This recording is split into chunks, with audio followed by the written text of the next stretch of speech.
Well, guys, what's up? What is going on out there today? It's Brent Abel here, webtennis.com. Another episode of What's the Right Shot, number 560. Today, I'm going to show you why I absolutely love the forehand slice approach. And I'm going to give you a thing or two to think about next time you're out in the court to tinker with it and start to get really, really confident with this shot. It is a money maker for sure.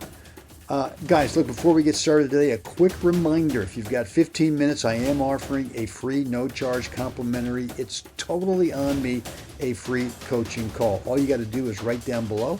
In the description area, there's a link. Click it. Cherry pick a date and time that works best for you. And, yeah, we can work on anything you want. Could be swing tech, could be tactics, singles, doubles, could be mental fitness, you name it. It's up to you.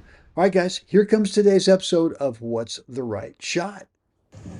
All right, guys, let's get into today's episode of What's the Right Shot. Yours truly with the serve, and this is my approach, right? And I'll tell you why I stopped early and let the ball bounce up. Because if you play too literal serve and volley, if you keep moving in on this, what you're going to find, if you look where this ball bounces, which is right here, right? It's right, it's at a point that's close enough to the net that my thinking is, hey, you know what? If I lunge forward just to volley it, now all of a sudden the ball is, obviously it's down low, but I got the net looming right there in front of me. I got to pop it up, and if this player in front of me, moves at the right time, I'm kind of in trouble. So, look, I don't mind putting on the brakes early once I recognize that return's going to land there, and let it get some air. Let it get up. So now when you play your slice, you feel like, all right, I've got space over the top of the net, right? I don't have to just fine-tune this thing, especially with the guy. First serve, he's staying back, right? I mean, this happens a lot, right? You play a first serve and the guy can't get in. Second serve's different, right? But my thought always with the slice, whether it's a forehand or backhand, is that I get to give it some height. And I know a lot of times we think of slice, understand being, it's got to stay low. But I just like it because I feel like I can really control the depth so much better than coming in and either half volleying this thing, tricky half volley, or top spinning, right? For me, the top spin is, I just can't control the depth as well. And lots of times if it lands somewhat short, it sits up. So I prefer to play the approach more this way, where it's a slider. And look, this thing lands, lands right here. I've seen some guys call it out, but I've also seen some guys, good shot. So let me take this back. Here's the key on this, is to, number one, is to get the racket prepped early, right? So you kind of hold the guys in terms of what you're going to do. And I'm all about simplicity, right? I feel like with this, I don't need much. Sometimes with the top, you got to really get some action on the ball if it's not deep, to get it to jump up.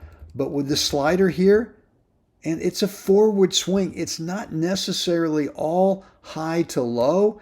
It's actually just opening up the racket face more with the continental grip, right? If you get too Eastern forehand on this grip, it makes it tricky. But I just feel I can go forward with the swing, and all I'm thinking about, and you've heard me say this a million times, what's the target? Well, my target's not on the baseline here. I got a little fortunate with that one, but my target's more what's a spot above the top of the white line. So right now I'm kind of looking at the ball thinking, all right, I've got a backboard in front of me, right? And the tape, the white line, the very top of the net, is the white painted line on top of a backboard. I don't really think about the baseline over here where the guy is who just returned serve. I don't think about it. I just think if I can get through an imaginary window over the top of the white line, right? It's what I want. Now look, Is this ball out? I don't know, man. Pretty close. He's looking straight down at it, so he's going to go ahead and say that it's in. So let's go ahead and take a look at this. But those are a couple things to be thinking about with this slice backhand. Get the racket prepped early, and then just think of your target as being a spot above the top of the net, and be confident. Just be confident with it. Actually, there's one more point here. You know what? We got one more point I'm going to show you here, where it might have even been the next point, where I'm going to go ahead and play a same deal. Same deal. Let the ball bounce up, get some good geometry, and just now play the slider forward over the top of the white line. And here we go. Volley. It's the same technique.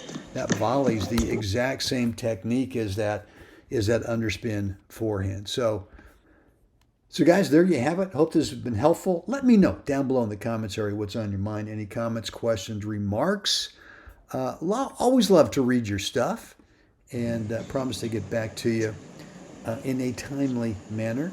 And as always, we got to get out there. We got to help someone else have a spectacular day. Guys, I will see you again next time. Guys, just a quick reminder. Yes, I am offering a free 15-minute coaching call, free as in no charge, complimentary. It's totally on me. We can talk about anything that you want, anything specific area in your game that you want to start to work on, right? Could be a swing tech, forehand, backhand, serve, volleys, maybe like today's underspin forehand approach, maybe singles, doubles strategy, mental, fitness, you name it, it's your time. We can work on anything that you want. Right down below, there's a link in the description area. Click it, cherry pick a date and time that works best for your schedule, and let's get started.